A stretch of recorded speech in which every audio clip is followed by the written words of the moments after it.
Hello, welcome to my channel. I'm so excited to be here with you today and share the first episode of Mandy podcast. So let's get started.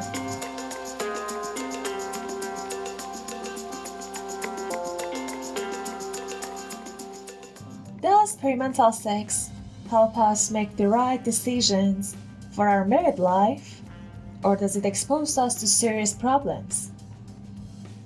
Our society has undergone a serious transformation in the discussion of sexual relations in the last few decades. In many countries, families or even governments try to control what is considered inappropriate in their traditional cultures. However, most young people, instead of considering the opinion of their families or governments, are looking for answers to whether premarital sex is effective in consolidating their own life or not. Before we start this discussion, I must say that this is a personal choice and we should try to avoid judging people for their choices. In this 7-part podcast, I will present the arguments from both sides of this debate. In the end, it's up to you to decide which arguments resonate with you. In the first 4 episodes, I will state the opinions that agree with premarital sex.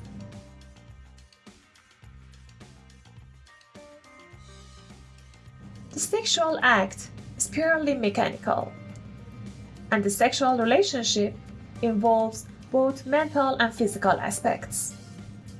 When couples have problems, it's often not related to having sex, but rather to communication issues.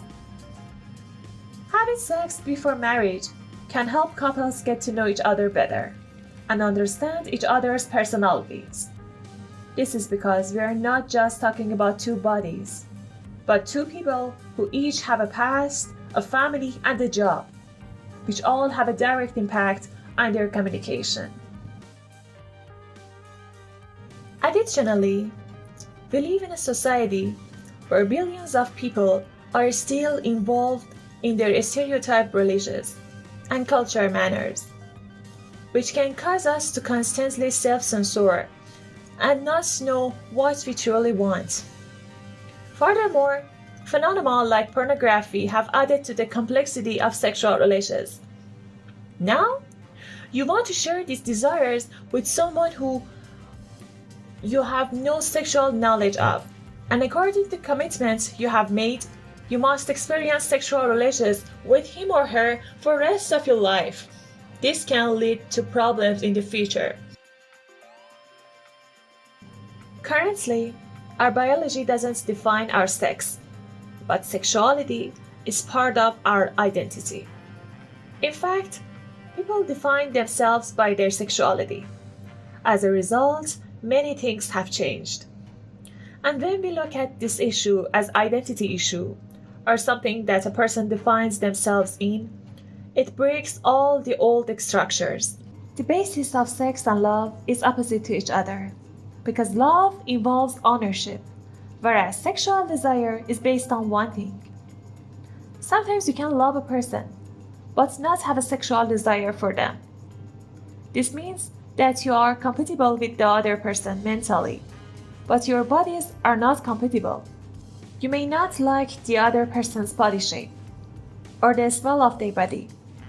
Maybe you think it's not important, but the main factor that attracts 2 people is their smell, which is closely linked to memory.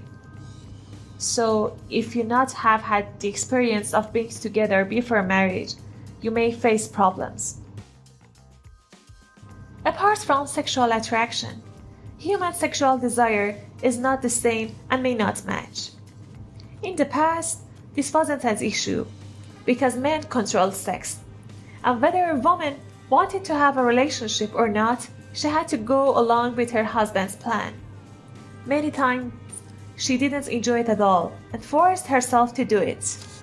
The problem is not when both parties have a little or a lot of desire, but when the desire of one person is more than the other, this can be a problem in a marriage.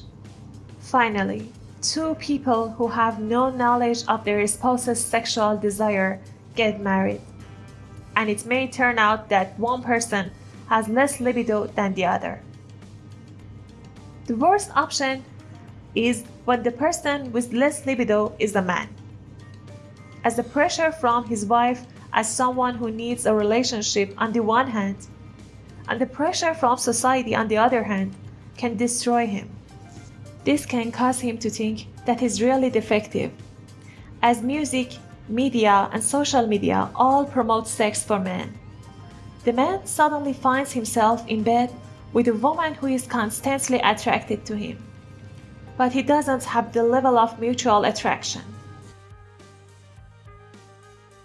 According to statistics, divorce in the first year of marriage is about 10 to 13%, and divorce in the first 5 years of marriage is about 54% of all divorces. Therefore, it can be concluded that many divorces are caused by sexual incompatibility. And when couples meet, they may realize that they didn't know each other's most important innermost characteristics. Some proponents of premarital relationships believe that engaging in sexual activity before marriage can lower the divorce rate. And now we have reached the end of this episode. I would like to thank you for your time and attention. Please subscribe to this channel to watch more content. If you found this video useful, please like it, and please write your comments about this video and the topics you want to hear about. Thank you for your support.